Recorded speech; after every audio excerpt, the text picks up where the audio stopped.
We are ready for the epilogue of the book of Judges. This is our last Sunday of this quarter, so if I don't finish, I'm not going to finish.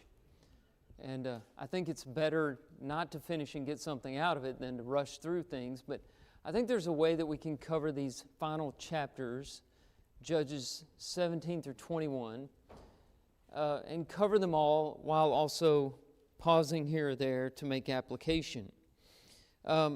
Now, this is a little different from the cycles that we've been involved in. And after an introduction to the book of Judges, in chapter 2, we're introduced to a cycle that recurs 7 times. And the 7th cycle concluded with Samson and his ruling for 20 years during the time of Philistine oppression. Now, in chapter 17, we've concluded that series of judges, and the author has tacked on 2 stories that illustrate the key verse, which appears twice in this section, once in chapter 17, verse 6, and then the final verse of the book, chapter 21, verse 25. There was no king in Israel. Every man did what was right in his own eyes. These 2 stories we're putting under the heading of Monstrous Sin, because I can think of no other name for it, illustrate that theme. I want you to think of, rock that you might come upon in the woods or even in your backyard. On the top, the rock looks clean. It's been washed by the rain, bleached out by the sun, and you kick it over, and what's underneath the rock? All kinds of nastiness and creepy, crawly things, right? These 2 stories act like both sides of the rock. The first story is going to be the top of the rock. We're going to look at it from the top. We're going to see the surface of things. And then we're going to kick over the rock in the second story, and we're going to see what's underneath. All the nastiness and ugliness that was responsible for what was going on during these times. And so let's get right to it with the first story, which illustrates superficial religion. We're looking down at the top of the rock, at the surface. We're not going to get very deep into the heart of people. We're just going to see their religion and how shallow it was and how meaningless it really was. And we're introduced to 3 different characters in this cast, if you will. You have, first of all, Micah. Let's look at chapter 17, start reading verse 1. There was a man of the hill country of Ephraim whose name was Micah. And he said to his mother, "The 1,100 pieces of silver that were taken from you, about which you uttered a curse, and also spoken in my ears, behold, the silver is with me. I took it." Mom, you know that money you've been looking for? You know the money that you said, "May God curse the one who stole it"? Well, that was me. I took it. I don't know if it's meaningful. If you can think of the reason why, it's the same amount of money that was offered Delilah for turning Samson in. Except Delilah got 1,100 pieces of silver per chief of the Pharisees. I don't know if there's any connection. It's just an interesting coincidence I thought I'd bring up. So he said, "I took it." And the mother says, "Blessed be my son by the Lord." I think that's because she's trying to reverse the curse she issued. And so, that curse was just uttered without a whole lot of thought. So I reverse it. Now that I know who actually stole the money, I take it back. This is the kind of religion that we're going to see. That's the first detail of the superficial religion. Throwing curses around haphazardly and taking them back. Blessed be my son. And he restored the 1,100 pieces of silver to his mother. And his mother said, "I dedicate the silver to the Lord from my hand for my son to make a carved image and a metal image. Now, therefore, I will restore it to you." So when he restored the money to his mother took 200 pieces of silver and gave it to the silversmith, who made it into a carved image and a metal image. And it was in the house of Micah. I dedicate the silver to this shrine. And then she gave 200 pieces of silver. Now 200 is 2/11 of the whole. She didn't dedicate it. So again, superficial language. She said one thing and did another. You'll notice the recurrence of this phrase that we see in verse 3 and in verse 4, a carved image and a metal image. Whenever you see an interesting phrase like that repeated, it's trying to tell you something. And those familiar with the law of Moses would think about Deuteronomy 27, verse 15, which starts a series of curses against those who do this or that in the land of Israel.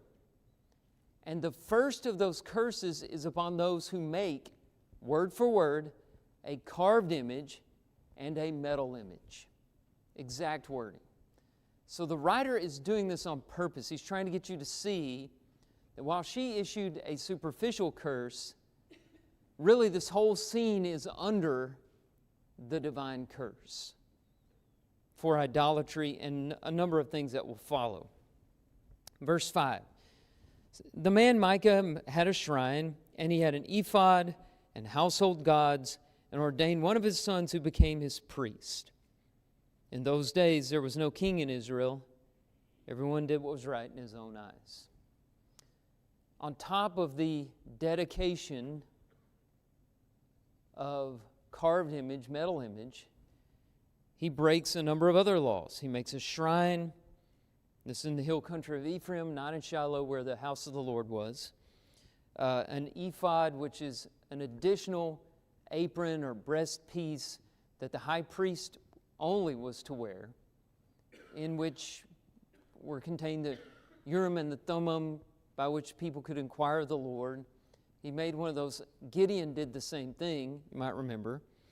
And household gods, idols. And then he ordains one of his sons. Now he was from Ephraim. He was an Ephraimite. He was not a Levite. He was not a descendant of Aaron, so he had no business making his son a priest.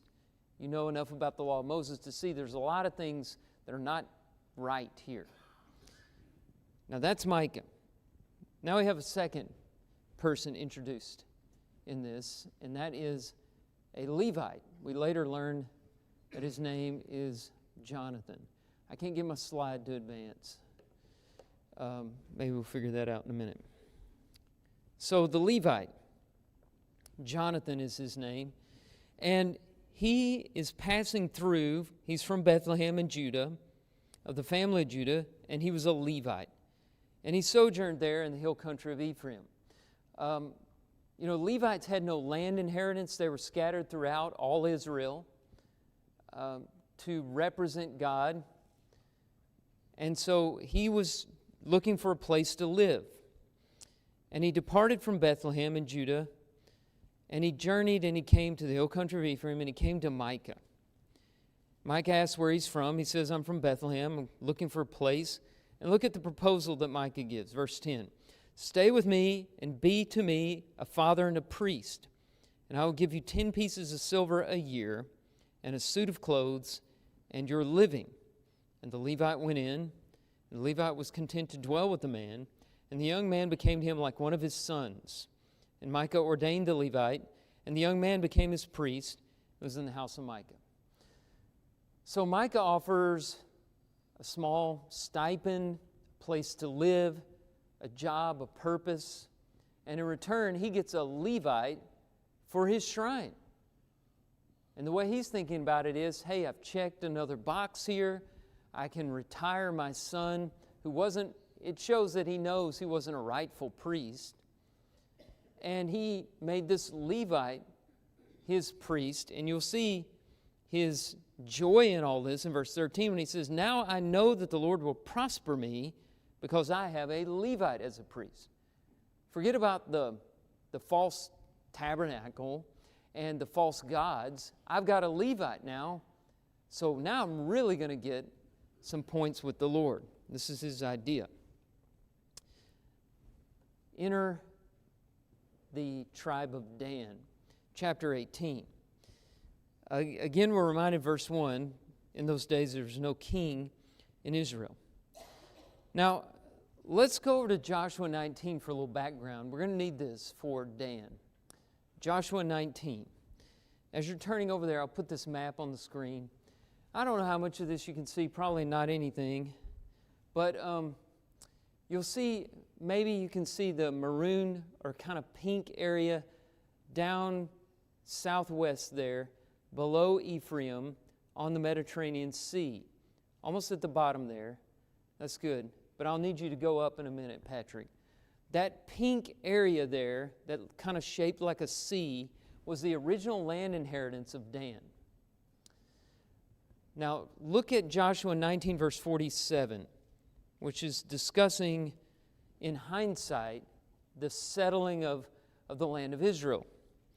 When the territory of the people of Dan was lost to them, the people of Dan went up and fought against Leshem, which we'll see is called Laish in this account in Judges.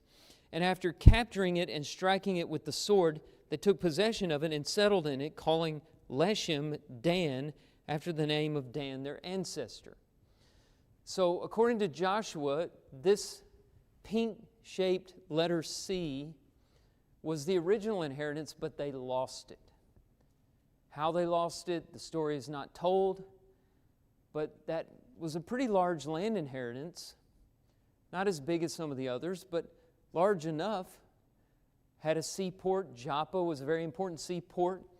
It was a good land that they had, but they lost it. Now, if we can zoom back out, you might see the yellow area in the north that was given to Naphtali. At the very top, there it is.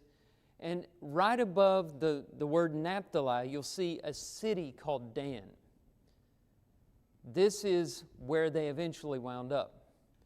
Just a city instead of that whole land inheritance that was originally given to them. Now, how that happened is told here in Judges chapter 18.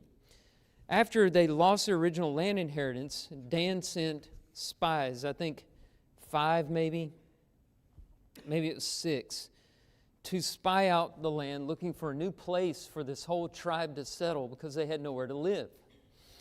And they're passing through the hill country of Ephraim, and they encounter this Levite at Micah's shrine, and they have him inquire of God whether they would succeed. And the spies discovered a city named Laish. In Joshua it was Leshem, but it's the same place, Laish. And this is this place up in the north, even north of the Sea of Galilee, called Dan, right below Mount Hermon. And they found there a people, this is Judges 18, verse 7, quiet and unsuspecting, lacking nothing that is in the earth, and possessing wealth, and far from the Sidonians, and had no dealings with anyone. Sidonians are mentioned because Laish at that time belonged to Sidon, a powerful city in the north area, I think modern-day Syria. And so if they were under the protection of anyone, it would be under the protection of the Sidonians. But they were too far from Sidon to really be protected by them. And so this was perfect for the people of Dan. They found this unsuspecting city that they could destroy and settle. And so they bring an army of 600 Danites, and this whole army stops by Micah's house on the way up because it's easier to get to than Shiloh, and they got a priest there. It's really convenient. It's kind of like having a new Buc-ee's in the area. Okay, they go by there and get some word from the Lord in a real convenient way on their way to destroy an innocent, unsuspecting people up in Laish. While they're there, they see what Micah's got. He's got his own religion here. We need that too. We need a city. We need a temple. We need a priest. We need some false gods. We need to set up a religion. So we got 600 men here. Why don't we just take Micah's? And so they talk the priest into joining them. They offer him more money. They take the gods, and they start their way up north. Now, Micah had something to say about that. So he chases them down, and he says, "What's the matter with you? How can you do this to me?" And look at their response in verse 25 of chapter 18. The people of Dan said to him, "Do not let your voice be heard among us, lest angry fellows." Now that's another way to translate that is embittered men. "Lest embittered men fall upon you, and you lose your life with the lives of your household."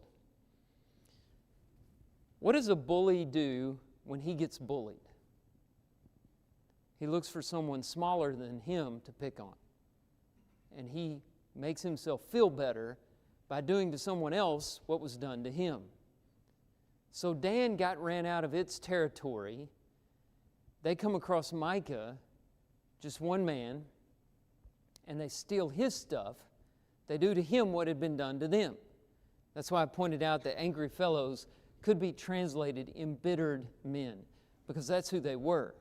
They were embittered men. Verse 26 says, the people of Dan went their way, and when Micah saw that they were too strong for him, he turned and went back to his home. What could he do? However much money invested in that of the $1,100 was lost. He just went back home without his priest, without his shrine, without his false gods, and we hear nothing else about him. The Danites arrive in Laish and easily destroy the people and take over their city, and the city was called Dan from that day on. And that's how Dan came to be up in the north after it lost its original territory. And they set up this false religion in place of the place in Shiloh. Look at verse 31, the last verse of chapter 18. So they set up Micah's carved image that he made as long as the house of God was at Shiloh.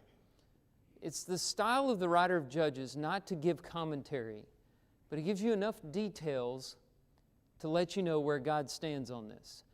And it's the place where he puts the details that cues you in on what you should think about this.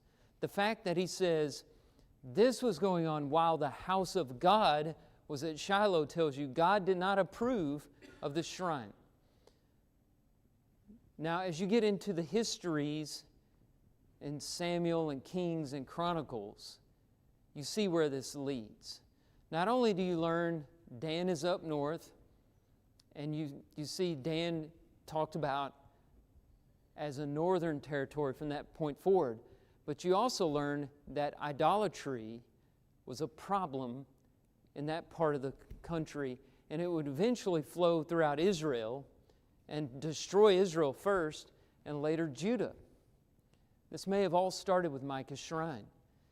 In fact, when the kingdom split after Solomon between Rehoboam in the south and Jeroboam in the north, and Jeroboam took 10 tribes, including Dan, Jeroboam looked and he saw that he did not receive among his 10 tribes the tribe of Judah, and more importantly, the city of Jerusalem where the temple was. Jeroboam did not have the temple built by Solomon, where the Ark of the Covenant was, where the altar for burnt sacrifices was, where the worship of God was to take place. He didn't have that. And he knew he couldn't rule a people of God without religion.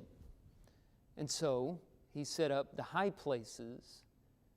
And one of the 2 cities where he put a golden calf was the city of Dan. Any guesses as to why he chose Dan? Well, they already had a shrine going on there. And we know how that got started. When Dan established their city there, they took Micah's priest and his household gods and all the other implements of false worship, set them up there, and that eventually led to probably Jeroboam's idea and this idolatry that eventually destroyed not just the northern kingdom, but the southern kingdom as well. This was not the religion God had made. You hear people criticize religion today. And even so-called Christians will say, I have a relationship with Jesus Christ, but I don't believe in religion. I don't believe in organized religion. I am righteous but not religious. You'll hear people say things like that. I'm spiritual, but I don't go to church. And they're very critical of religion. They'll point out that a lot of wars have been fought because of religion. And they'll point out all the harms that are done by religion. And what they're talking about is not religion per se, but invented religion. Not God's religion, but man's religion. And in order to properly understand God, you have to make a distinction between the two. You can't just point your finger at all religion and blame God or separate God out from it. God invented religion to begin with. He created it. Jesus said in Matthew 16:18, "On this rock I will build my church," that's organized religion, "and the gates of hell shall not prevail against it." I want it to last forever. And so the problem is not religion, the problem is with invented religion. Why do we do this? Why did Dan and Micah do this? Well, that's something I've never seen happen before. My map is trying to sneak off the slide. Okay, why invent religion? Here's a few reasons really quickly. We are incurably religious. Having been made in the image of God, if we do not know revealed truth, we'll make something up in its place. We can't help it. It's like a bird flying south for the winter. It's instinctual that we must worship something. Even people who claim to be atheists have a religion of sorts because they worship at the altar of something. So we are incurably religious. Another reason we make up religion, have superficial religion without depth, is because we're looking for solutions on the outside instead of going inside. Remember, looking down at the top of the rock at superficial religion, things external instead of what's internal. So far, we haven't really seen what is in the hearts of men that make them do what is right in their own eyes. Instead of going in, which is what Christianity does, building faith, encountering God in the soul, we think we'll fix things on the outside where we can see things. Keep it superficial. And you can't do true religion that way.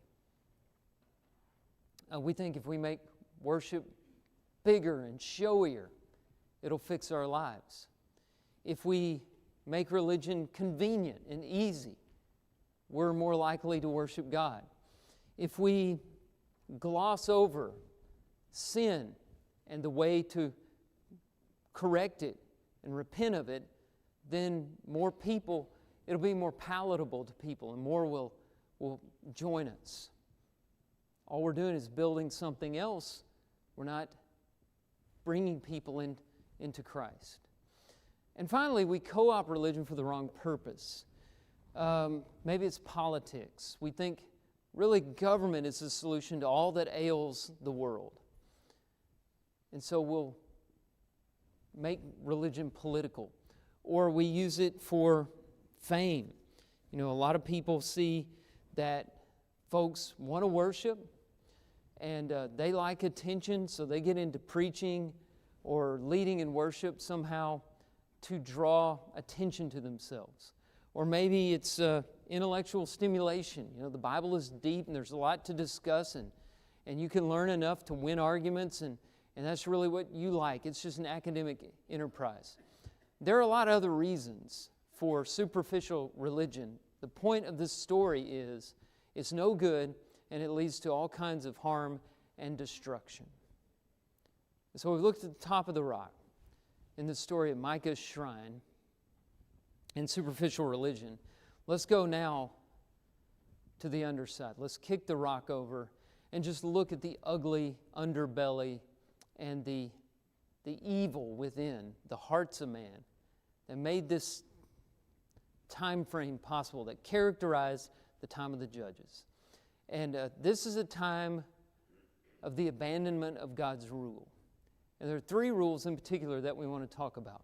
First of all, the rules of hospitality. That's the first illustration in the story. This is the story of the Levite and his concubine. And it's so ugly and so hideous. There's some details that I'm just not going to discuss at length. But this is another Levite, not the same one in the story about Micah. But this Levite has a concubine who is from Bethlehem. And the inciting incident of this event is that the concubine was unfaithful. I think the King James says that she was adulterous or played the whore or something like that. And that could have been what it was. But there's another way to interpret it, that she didn't agree with him on something. Unfaithful can mean a lot of things. But they had conflict that was so sharp that she ran to Bethlehem, to her father's house. And after a while, the man thought about it, and he decided he wanted to go home and get her and talk her into coming back. So when he goes to her house, her father, his father-in-law, is happy to see him and welcomes him and wants him to stay. Here's a map where you can kind of see some of the things going on. Bethlehem's down there in the south, and you can see this man is from the hill country of Ephraim there in the middle of the map.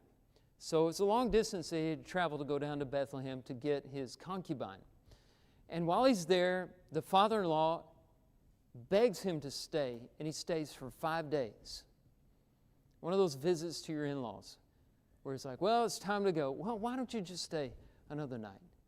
Well, it's really, I got a lot to do. Okay, one more night. Next day, same thing. Don't go yet.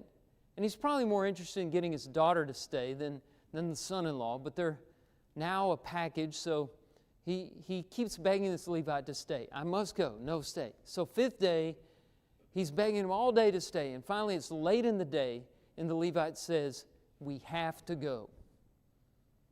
So he packs up his things, even though it's getting late, and he starts making his way back to the hill country of Ephraim.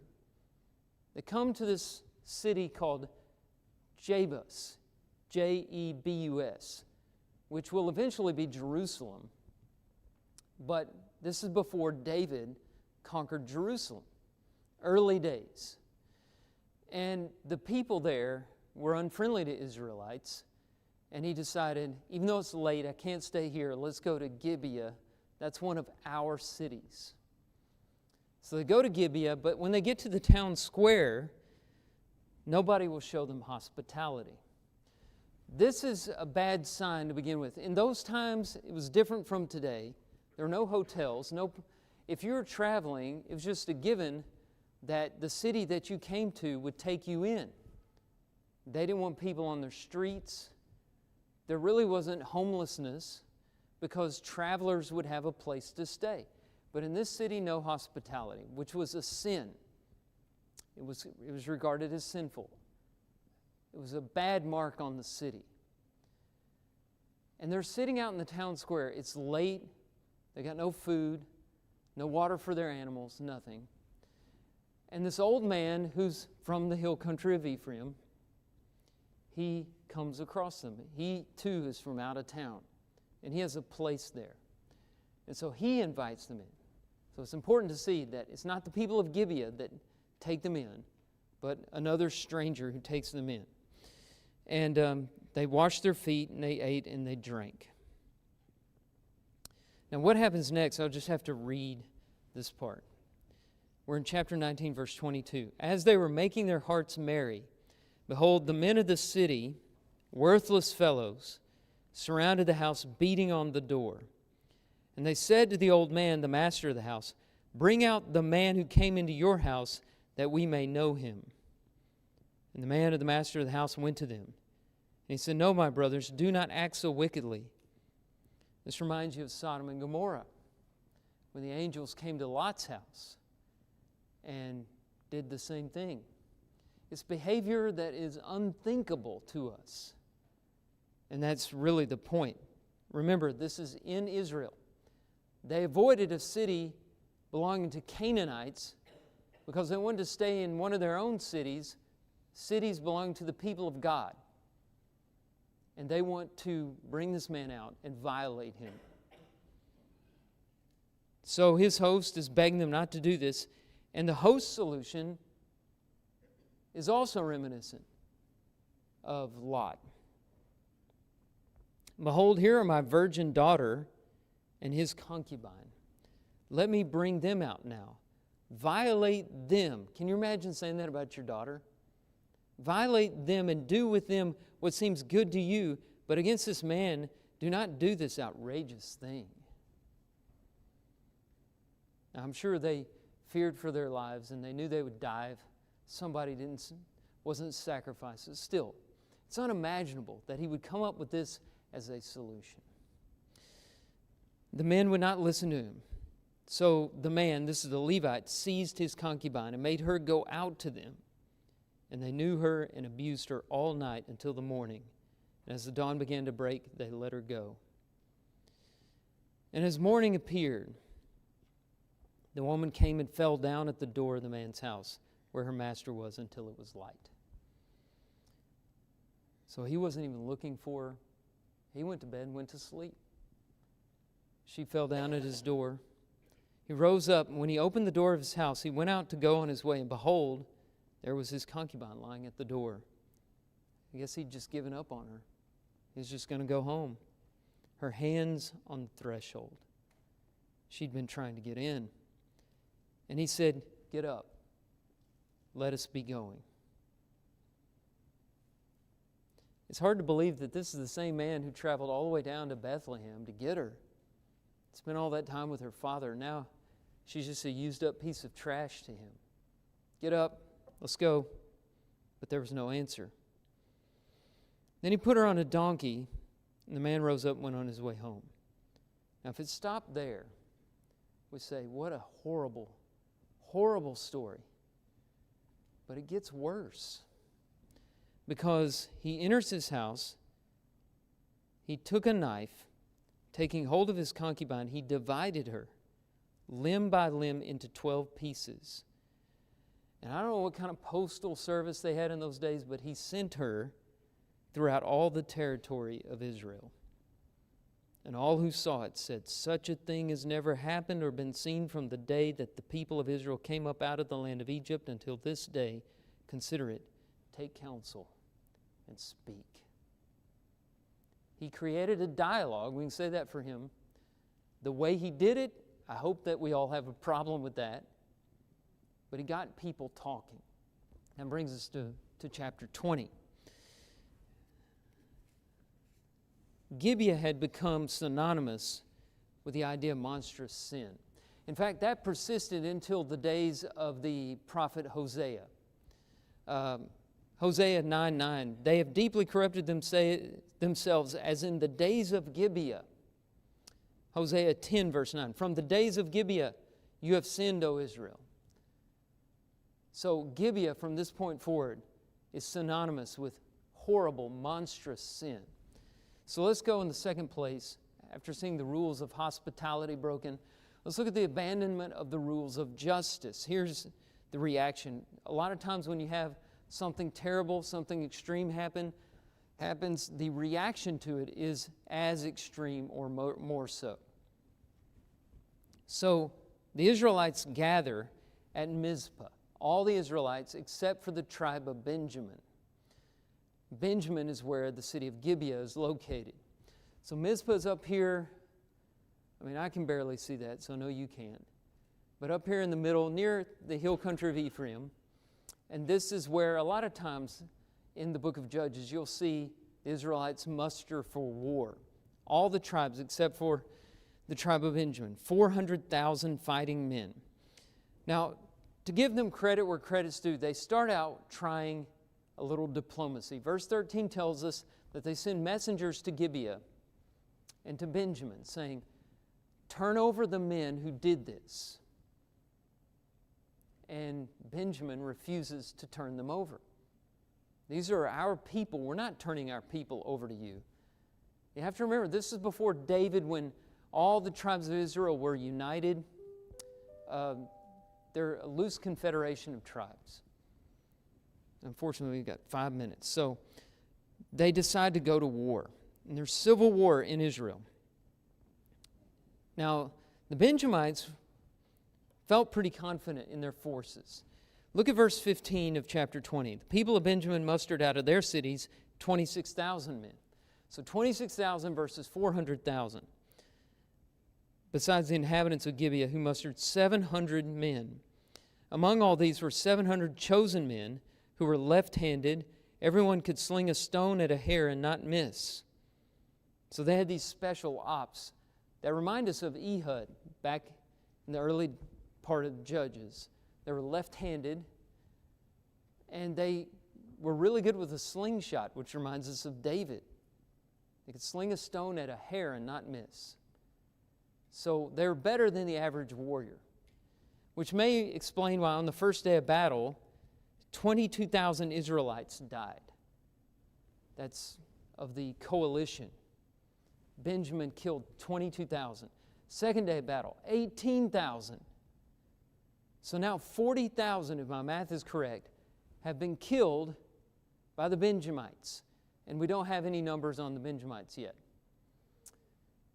Third day, they inquire of the Lord, is this what we're supposed to be doing? The Lord says, go forth, go into battle.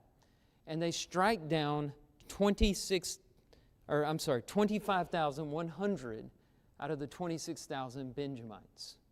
Almost all of the Benjamites. I'll have to summarize the rest of this.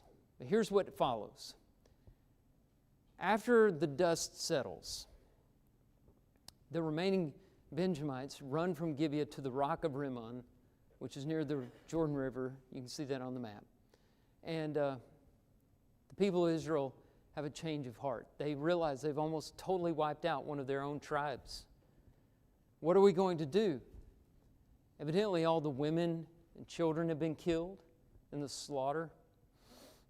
And there's about 600 men of Benjamin left. And so their solution is, let's find out who didn't muster with us at Mizpah. And way up north, we've blown up the map, so you can't see it, but to the east of the Jordan River, here we go, way up north, there's this little town called Jabesh Gilead. And for some reason, probably because they didn't want to go to war against their own brethren, or maybe they were cowards, they did not join Israel in the battle. They were in the territory of Manasseh, as you can see. That one city had not participated in the civil war. And so they say, here's our solution. We'll go to Jabesh Gilead and kill every man, woman, and child except for the virgins, and we'll give those daughters to the men of Benjamin as wives so Benjamin can have an inheritance. And they do it. But they're only able to save 400 girls.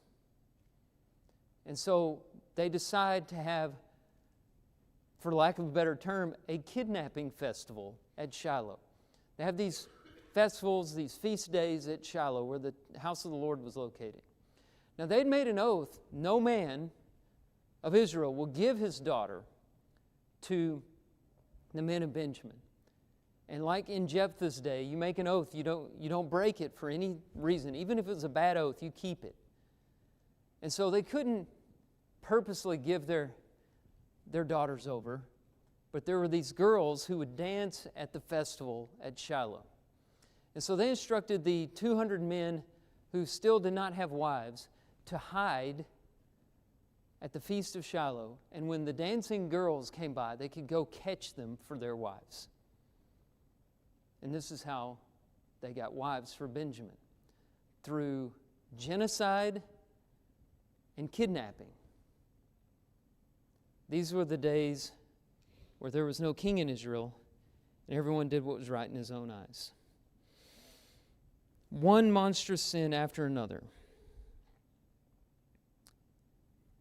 We've seen the top of the rock, we turned it over and seen what was in the heart of the people. This is what happens. Here's the moral of the story. This is what happens when you turn man's ways over to himself. There is a way, the proverb says, it seems right to a man, but the end thereof are the ways of death. Proverbs 14, verse 12. But a king would come. And I'm not talking about Saul, and I'm not talking about David, and I'm not talking about Solomon. I'm not even talking about Hezekiah or Josiah. These were all foreshadowings. The king, as you know, that I'm talking about is Jesus. And these days, there is a king in Israel. And he will show us what is right in God's eyes. And only there is where we find life. And that's where we end the book of Judges. Next quarter, I know I'm running late, but next quarter, we have 2 classes again for you to choose from. Don, what's your subject? I'm sorry, off the top of my head, I've forgotten. Okay, so Don is teaching Ephesians and Colossians in the back, in the adult room 2, next to the teen room. I encourage you to think about going to that class. It'll be a really good class. And here we're studying the subject of zeal. So if you're feeling a little less than enthusiastic, maybe you want to come and get your batteries charged. We have great classes next quarter. Encourage you to be at all of them that you can come to.